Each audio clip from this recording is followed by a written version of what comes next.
What makes someone buy your product over a competitor's? How do you get people to say yes to your big ask? And how do you convince others to see things your way?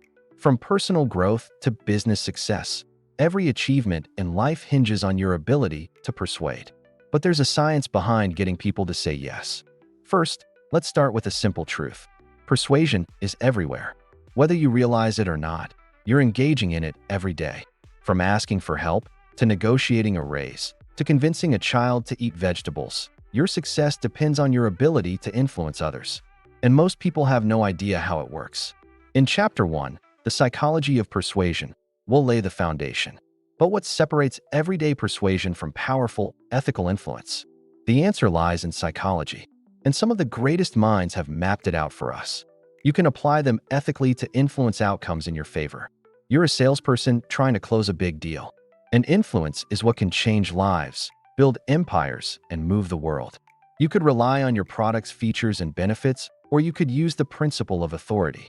Across the next 7 chapters, we'll break down each principle with real-world examples, powerful applications, and ethical warnings.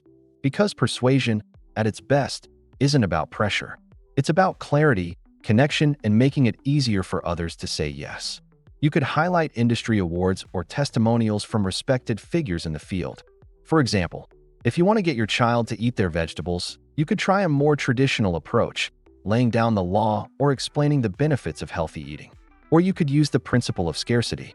If you want to lead, sell, teach, negotiate, or build lasting relationships, you need more than good ideas. You need to communicate persuasively. You need to know not just what to say, but how and when to say it. You could tell them this is the last serving for today. By framing it as a limited opportunity, you might just get them to try it. After years of research, he uncovered a set of timeless, universal triggers that guide human behavior. These are the subconscious shortcuts we all use to make decisions quickly. They rebuilt into our brains because they helped our ancestors survive in environments with limited time and information. But they also shape our decisions today. Enter Dr. Robert Cialdini, the psychologist who studied real-world influencers, from salespeople and marketers to waiters and politicians.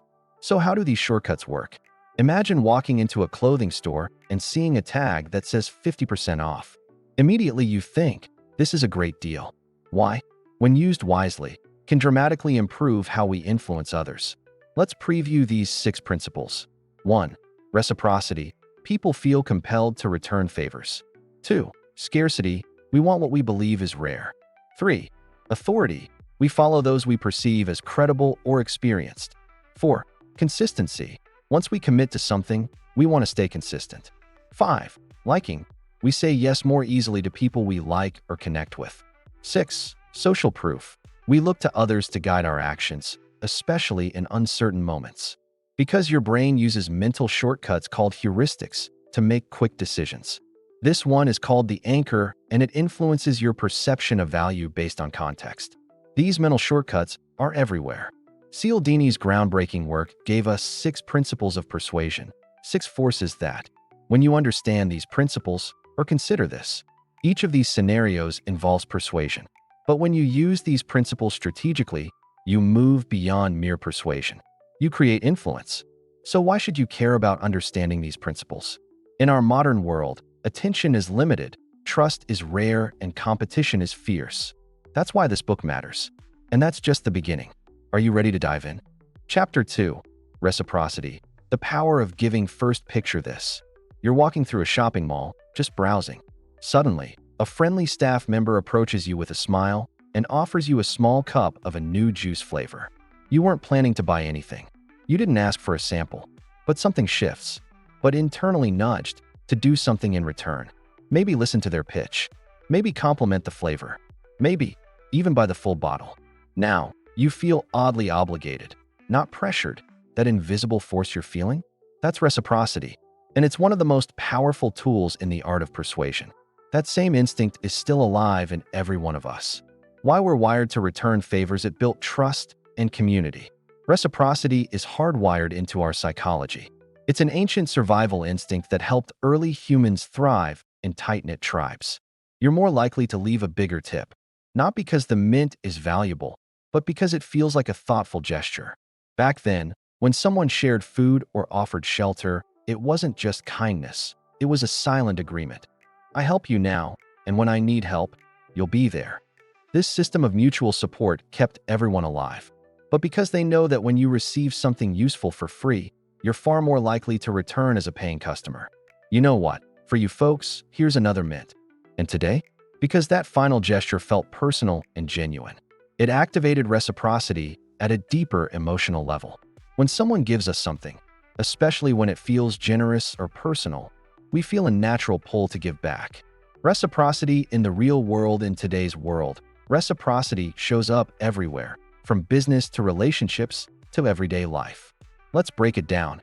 In restaurants, when a server places a mint or two with your check, buying lunch, giving advice, often leads them to support you later, give a little value, and you open the door for influence, without you even asking. In marketing, brands offer free ebooks, templates, webinars, not just for goodwill, and friendships. Ever noticed how doing a small favor for a friend, helping them move? This is the emotional economy we live in. The Mint Study. A proven case. Here's a famous experiment by Dr. Robert Cialdini. Waiters at a restaurant were asked to give diners a free mint when presenting the bill.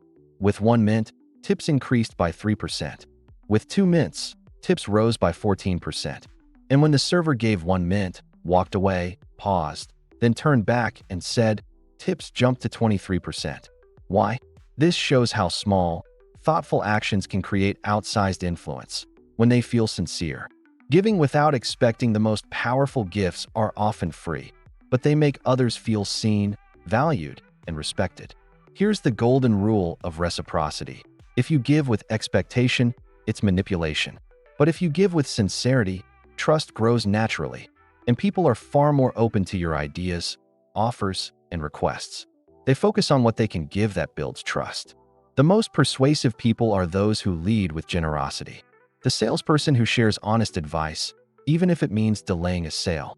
The teacher who gives extra resources just to help a student grow. The entrepreneur who offers a free tool that genuinely solves a problem. These people don't ask for loyalty, they earn it. How to use reciprocity ethically. Want to become more persuasive starting today? Begin by giving something meaningful before you ask for anything in return. Here are a few ideas. Share a useful insight or tip. Give someone credit publicly. Offer help when it's least expected. Send a handwritten thank you. Offer a resource that solves a specific problem. These don't have to cost money. That's when reciprocity kicks in and influence flows naturally. The balance between generosity and strategy. Of course, reciprocity is also a strategy. That's why it's a principle of persuasion. But the best persuaders don't focus on what they'll get. That trust becomes a bridge, and once it's built, people are more likely to listen, agree, and act. Your action step. Think about one person today, a client, a friend, a colleague, who you'd like to influence or build a better connection with. Ask yourself, what can I offer them first? Maybe it's support, maybe it's time, maybe it's kindness. But give it first, give it freely, and let reciprocity do the rest. Chapter 3. Scarcity. Making things more valuable. Imagine you walk into a store and see a sign. Only 2 left in stock. Suddenly that item, which you weren't even planning to buy, becomes irresistible. The fear of missing out. We push back by trying to take control, creating long lines and massive demand. Rolex doesn't produce watches based on market demand. They intentionally limit supply to maintain prestige. Supreme drops limited edition fashion lines. Once they're gone, they're gone. This creates hype, resale markets, and loyalty. In this case, we take control by grabbing what might soon be gone. But scarcity isn't just a psychological quirk. The other had only 2 cookies. Think about limited stock on product pages, time-sensitive discounts with countdown timers. Saying you're busy or have limited availability makes your time seem more valuable. This works with clients, investors, and even friends. Exclusive early access for subscribers, limited time offers for email subscribers, flash sales that create a sense of urgency. Limited engagement opportunities like entering a contest, VIP experiences linked to ticket sales. Guess what happened? People rated the cookies in the jar with only 2 as tastier, more desirable, and worth more. The cookies were identical. Is the opportunity time-sensitive for a real reason? Is it access to your time? A special offer? A high-value piece of content? How can you communicate that clearly to others? How can you let people feel the urgency without pressure? When you figure this out, you'll start seeing interest and action follow. First, tie it to a meaningful deadline or limitation. And it works. Say an event is only open to 100 people due to venue capacity. Second, make sure the limitation is real and clear. Don't say limited without explaining why. Third, communicate why the scarcity exists. Is it an exclusive offer because of high demand? Is there a limited number of spots due to logistical constraints? But the perception of scarcity made all the difference. They want what's rare. If people find out your limited offer wasn't actually limited, you'll lose trust fast. So before you use scarcity, ask yourself, is the offer genuinely exclusive? Is the deadline honest? Is the opportunity time-sensitive for a real reason? And it works. So how can you use this principle to your advantage? Communicate why the scarcity exists. Here are some tips from everyday life. It's a persuasive force used by some of the world's most successful brands. Scarcity taps into a deep human instinct. We value things more when we think they're limited. It's not just logic, it's emotion. A sold-out show, a disappearing discount, a colleague leaving the company. These moments trigger a sense of urgency. Limited-time discounts like offer ends in 3 hours. Event tickets with VIP access, 10 seats remaining. Collectible items that become more desirable as they become harder to find. Even relationships use this principle. When someone becomes less available, we often value their time more. They signal exclusivity. They make us feel like we need to act fast or risk missing out. Your brain whispers, "I might not get another chance." That whisper is the voice of scarcity, one of the most persuasive psychological triggers known to human behavior. Why does scarcity work? Psychologists call this reactance. When our freedom to choose is threatened, Apple often limits the initial stock of new products. These brands know something important. People don't just want what's good. Think about these examples. E-commerce websites showing only 3 left. Order now. Limited edition items seem more valuable because they are scarce. We might convince ourselves we don't need it, but then we worry we might miss out. And that fear drives us to buy. Scarcity doesn't just sell products, it intensifies desire. In a well-known study, researchers gave participants the same type of cookie in 2 different jars. One jar had 10 cookies. So how can you use this in business? You can also use scarcity with your time. So how to make scarcity work for you? Example, this offer is only open to 20 people because we want to give each one personal attention. That's real. That's honest. Scarcity is powerful, but it must be used ethically. If you want to use scarcity powerfully and ethically, tie it to a meaningful deadline or limitation. Make sure the limitation is real and clear. Example, this offer is only open to 20 people because we want to give each one personal attention. That's real. That's honest. If you want to use scarcity powerfully and ethically, ask yourself, is the offer genuinely exclusive? Is the deadline honest? Now ask yourself this, what do I offer that is rare, limited, or time-sensitive? Chapter 4, Authority. Leveraging expertise and credibility. Have you ever stopped to think about why you're persuaded by certain people? Maybe it was a teacher who inspired you to love learning. Maybe it was a coach who pushed you to achieve more than you thought possible. Maybe it was a mentor who saw potential in you when you couldn't see it yourself. These are all examples of influence, and at the heart of each is authority. Because ultimately, we obey instructions not because of power, but because of credibility. In this chapter, we'll uncover the science of authority and learn how to use it ethically to inspire, persuade, and lead. So let's jump right in. Why we obey authority. Have you ever wondered why we naturally defer to experts? Or why we trust authority figures more than our own intuition? And it's rooted in our biology. Instead of evaluating every decision from scratch, we defer to people who seem to know better. From a young age, we're taught to respect authority. Our parents, our teachers, our leaders. But why? A man in a lab coat, an authority figure, calmly told them to keep going to increase the voltage. Well, there's a reason. Because deep down, we know we can't know everything about everything. So in uncertain situations, our brain takes a shortcut. Participants believe they were helping test memory by administering electric shocks it can guide or blind us to a learner in another room whenever the learner gave a wrong answer. Let's look at what makes someone or something seem credible. That's efficient and often helpful. But that's also why authority can be dangerously persuasive, even when it's misused. The Milgram experiment, a cautionary tale why. Similarly, presentation matters. Someone who speaks with confidence, uses a commanding tone of voice, dresses professionally, and exudes composure is instantly more persuasive than someone who stumbles with their words, uses poor grammar, or dresses carelessly. One of the most famous experiments in psychology reveals just how deeply authority affects our behavior. When respected figures, influencers, or peers endorse a product, service, or idea, we're more likely to believe it's credible. That's why testimonials, reviews, and endorsements are so powerful. We instinctively recognize their expertise. That's why customers are more likely to buy from salespeople who've been in the field for years. The setting, the branding, even the lighting and clothing can signal authority. They've earned their credentials, whether it's a degree, a certification, an award, or industry recognition. In the 1960s, Yale psychologist Stanley Milgram set up a controversial study. Study your topic, immerse yourself in it, get good at it. Experience builds quiet confidence. That's half the battle. Don't feel the need to over-explain or defend your point of view. Be clear, concise, and confident in your communication. The shocking part, the shocks weren't real, but the participants didn't know that. Despite hearing the learner cry out in pain, over 65% of participants continued to the highest voltage. Share testimonials, results, or stories from those you've helped. Publish case studies, get endorsements from happy clients, or get featured in relevant publications. Financial advisors who use formal language and data visuals close more deals than those who take a more casual approach, because someone they perceived as an expert told them it was okay. Teach what you know. Write articles, post updates, or give talks. The more you give, the more you're seen as a guide, not a salesperson. Scary, right? You just need to be the one worth listening to. That's the power of authority. What makes someone seem credible?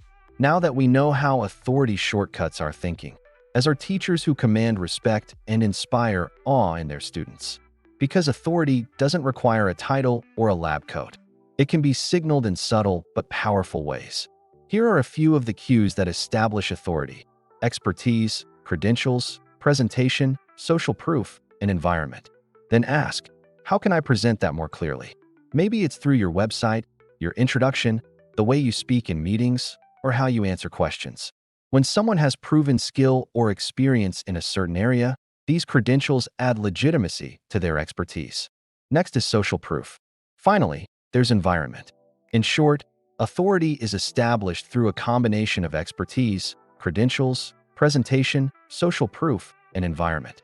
Authority in sales, leadership, and influence. Now let's explore how authority is used in different contexts. Doctors in white coats are more trusted than those wearing casual clothes. Even when giving common advice, leaders who speak calmly and confidently are more likely to be followed in a crisis. And finally, online influencers who appear knowledgeable, even if self-taught, gain massive followings because people want to learn from those they perceive as experts. In each case, perceived authority opens the door for influence. How to build your authority. Now, let's discuss how to build your authority. First, know your stuff.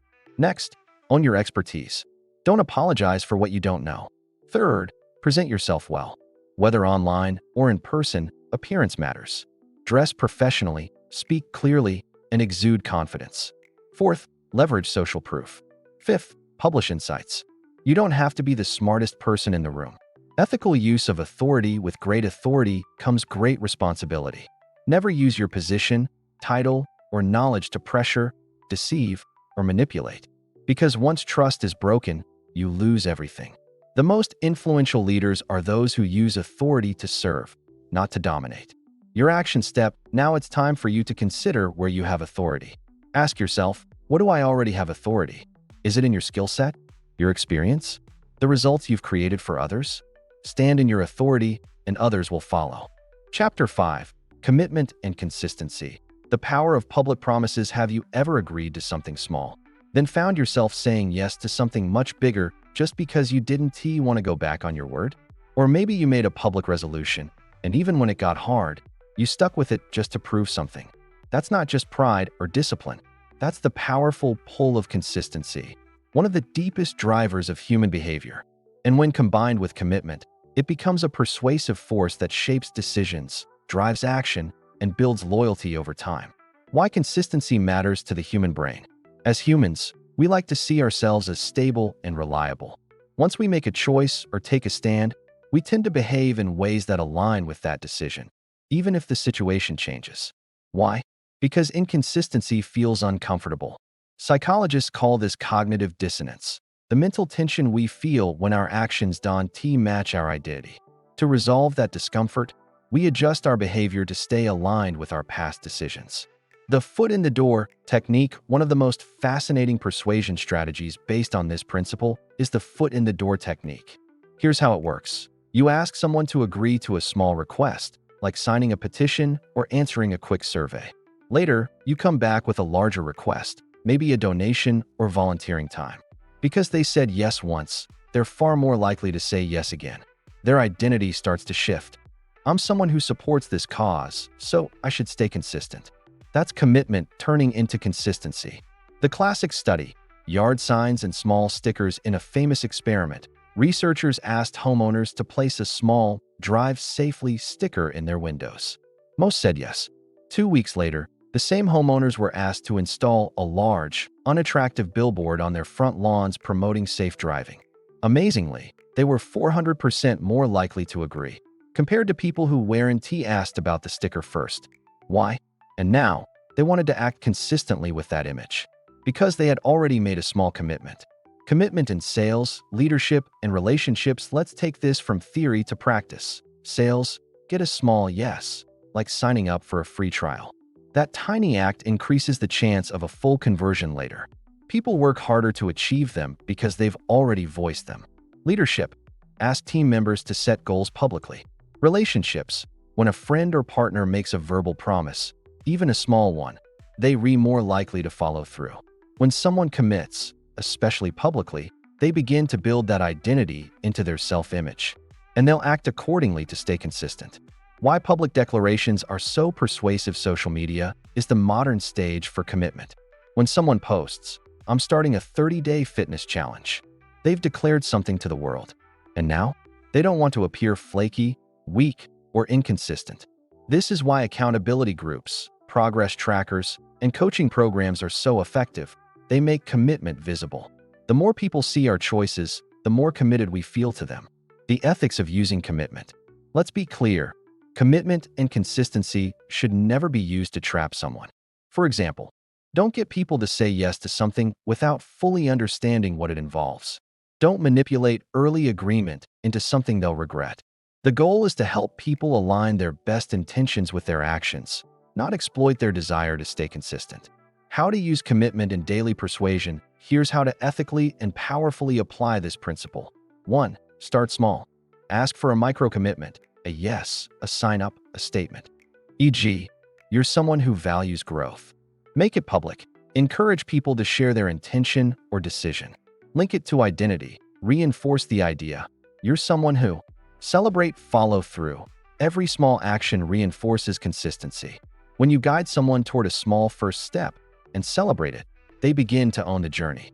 And when someone sees themselves as a customer, a leader, a supporter, or a team player, they'll work hard to keep that identity intact. Your action step. Think about someone you'd like to influence or support right now. Ask yourself, what's the smallest, easiest commitment they could make today? Then find a way to invite them into that first yes. Because that yes isn't just a moment, it's the beginning of momentum. In the next chapter, we'll explore a persuasion principle that speaks to the heart, not just the mind. Liking, why we say yes to people we know, trust, and genuinely enjoy. If you enjoyed this video, please show your support. Thank you for watching. See you next time. Chapter 6. Liking, the influence of personal connection. Imagine this. You walk into a shop and see two salespeople, both offering you the same product at the same price. Both seem knowledgeable and friendly, but one is clearly more likable. The other asks questions and listens. And it's not manipulation. It's a reflection of human nature. Why is it such powerful leverage in persuasion? Let's go back in time to the golden age of Tupperware parties. According to research, there are 5 keys to boosting your likability. 1. Similarity. We like people who share our values, interests, or backgrounds. 2. Compliments. 2. Give sincere compliments. Notice and appreciate what makes others great. 3. Be curious. Sure, think about a relationship, professional or personal, where you want more influence. Then ask, what can I do to connect more deeply with this person? Can you learn about their interests? Give them a meaningful compliment? Or just listen more attentively? Because once people like you, they're far more open to listening to you, working with you, and saying yes to you. But it never lasts. People can smell insincerity, and it kills trust fast. That's why ethical influence is built on genuine connection, not manipulation. So don't try to be everyone's favorite. Just be present, real, and curious. And people will be drawn to you naturally. Ask real questions and listen fully to the answers. 4. Smile and mirror. Smiling improves tone. Mirroring body language builds trust. And 5. Show vulnerability. Sharing your struggles or flaws can make you more relatable and trustworthy. We're drawn to people who make us feel good about ourselves. 3. Cooperation. We like those who seem to be working with us, not against us. 4. Attractiveness. Fair or not, we tend to trust and favor people we find physically appealing. And 5. Warmth and kindness. Being seen as approachable and compassionate increases connection. But these keys aren't just about being someone you're not. The real secret to being likable is making people feel seen. When you make others feel important, heard, and understood, they begin to like you almost effortlessly. Picture this. You're at home and your doorbell rings. When you open the door, you're greeted by your neighbor or perhaps your cousin. They invite you to a Tupperware party happening right there in your living room. You agree because it's your neighbor or cousin. The party begins, and the host demonstrates how fantastic these plastic containers are. They seal in freshness, save space, and are incredibly easy to clean. Excited by the products, you decide to buy some. But here's the thing. You already had plenty of food storage containers and didn't need any more. Yet you bought them anyway. Why? Well, you liked the person selling it and didn't want to disappoint them. To understand why liking works, let's take a step back and look at what happens when you meet someone new. Let's say you meet someone new and they strike up a conversation with you. You initially respond politely, but keep your guard up. They connect. They ask questions. They listen. They smile. Their customers feel heard. In leadership, great leaders are often charismatic, not because they're flashy, but because they build trust through empathy and relatability. In teaching and coaching, students learn more from teachers they like. Coaching clients follow advice more closely when they feel a bond with their coach. And in everyday persuasion, from negotiating rent to asking for favors, people are far more likely to help those they enjoy being around. You focus on what they're saying, searching for any indication of hidden agendas or ulterior motives. After all, you've heard the expression, "Don't trust anyone over 30, and you not taking any chances." But then something unexpected happens. They ask about your day, really listen to your response, and even laugh at a couple of your jokes. Before you know it, your guard is down. You're smiling more, laughing louder, and revealing more about yourself. Why? Because you feel comfortable. You like them, and you trust their good intentions. Emotionally intelligent people use this phenomenon to their advantage. They turn cold logic into emotional connection. And emotion is what drives decisions, not logic. As the saying goes, people don't buy products. They buy people. And in many cases, they buy people because they like them. We say yes more easily to people we know, people we trust, and most of all, people we genuinely like. And while you might think that liking is based on superficial factors like looks or status, research suggests it goes much deeper. Who do you buy from? If your answer wasn't the second person, ask yourself why. Knowledge and price are equal. So would you change your mind if I told you that the second salesperson was actually less skilled? Probably not. Because in the end, you probably wouldn't even remember what the first salesperson looked like, but you definitely remember the one you liked. With one salesperson, you feel like a number. With the other, you feel seen. One talks at you, not with you. In persuasion, liking is leverage. In a groundbreaking study by New York University researchers, students were asked to rank what made someone likable. After analyzing the data, the researchers found that only one quality made it into the top 5: physical attractiveness. Interestingly, physical attractiveness wasn't even ranked first. So what does make someone likable? Kindness and warmth ranked first. In other words, being seen as approachable and compassionate increases connection. But why does liking work? This brings us to the famous Tupperware party effect. Now here's the million-dollar question. How do you become more likable? Liking is a universal trait, which means it can be used in various situations. In sales, top salespeople don't pitch. So how can you be more likable without being fake? 1. Find common ground. Talk about shared experiences, interests, or goals. Likability is not about being perfect. It's about being human and helping others feel safe, appreciated, and connected. Can likability be faked? Here's your action step. Chapter 7. Social proof. Power of the crowd. Have you ever stood outside a restaurant? You're looking through the window, you're considering going in, but you're not sure if it's any good. And you think, well, if that many people are in there, if they're having a great time, it must be good. And then you see a crowd of people eating inside. They're laughing, they're enjoying themselves. You walk in and take a seat. You place your order, and suddenly you understand why that restaurant is so popular. Ever since the beginning of humanity, we've looked to others for clues on what to do, how to act, and what to believe. In fact, when we don't know what to do, where to go, or who to be, we look no further than what the crowd is doing and we follow along. This is called social proof. Have you ever wondered why certain products get more sales? Why some opinions carry more weight? Or why certain restaurants are always packed while others are empty? It's all about social proof. It's the idea that people will copy the actions of others, especially in uncertain situations. Which product would you buy? One with 2,000 five-star ratings, or the exact same product with just 5 reviews? Would you share an article that has been liked by thousands, or one that has only been liked by a handful of people? When a website says, join over 10,000 satisfied customers, your brain does a little calculation. It knows that 10,000 people can't be wrong.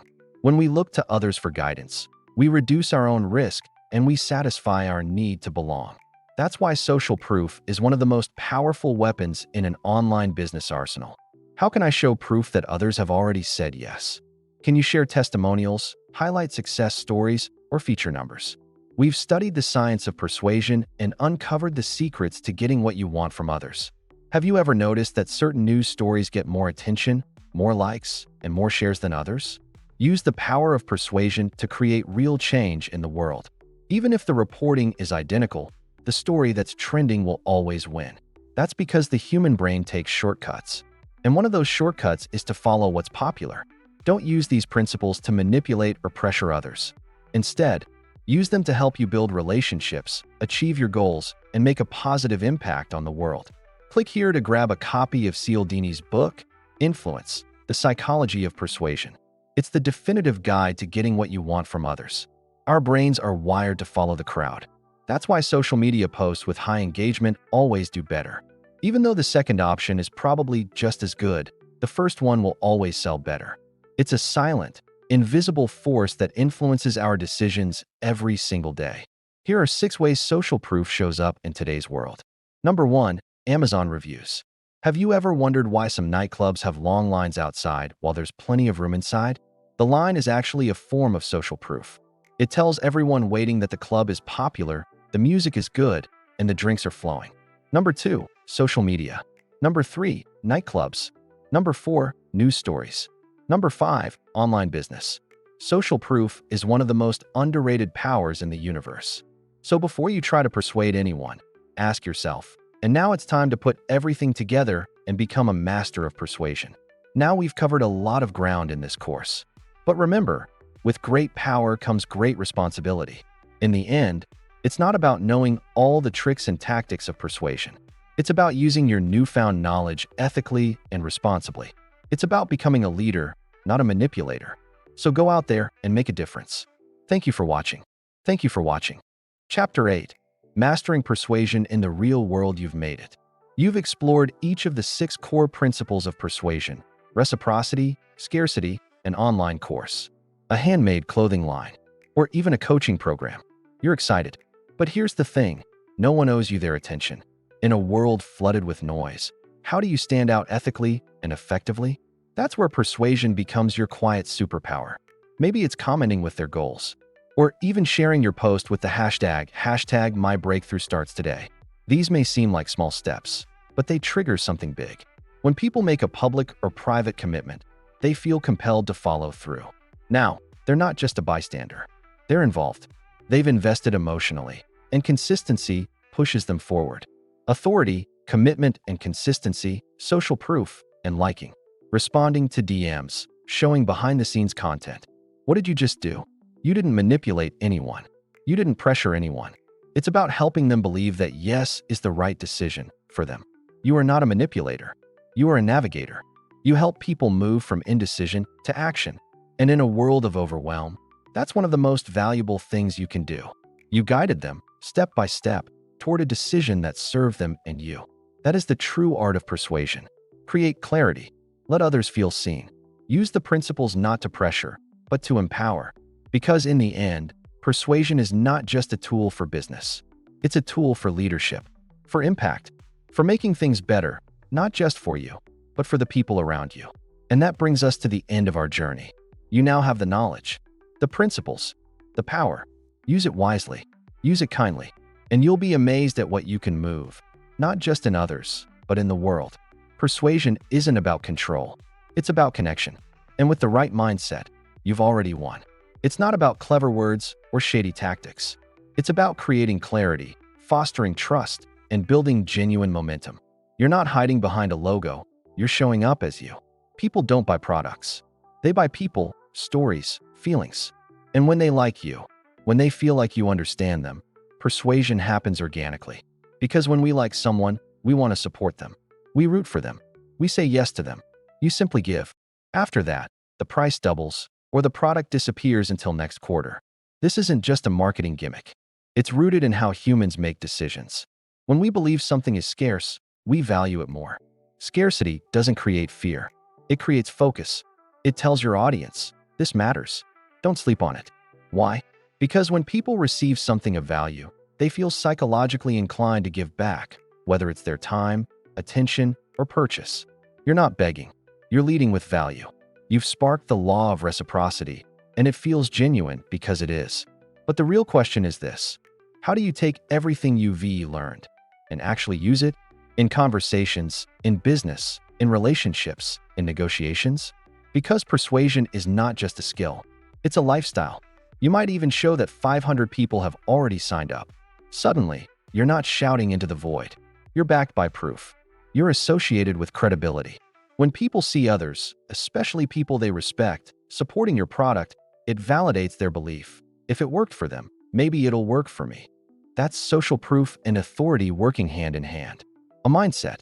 It's the silent influence behind every yes, every nod, every choice people make around you. So let's walk through how these tools come together in the real world. Not as separate tricks, but as a fluid, natural strategy that respects and empowers people. Let us imagine a scenario. You're about to launch a brand new product, something you've poured your heart into. Maybe it's a fitness app. Step 1. Start by giving first. Reciprocity, you release a free PDF guide. Maybe a video walkthrough. You don't ask for anything up front. Step 2. Introduce time pressure. Scarcity, now the offer goes live, but only for 7 days.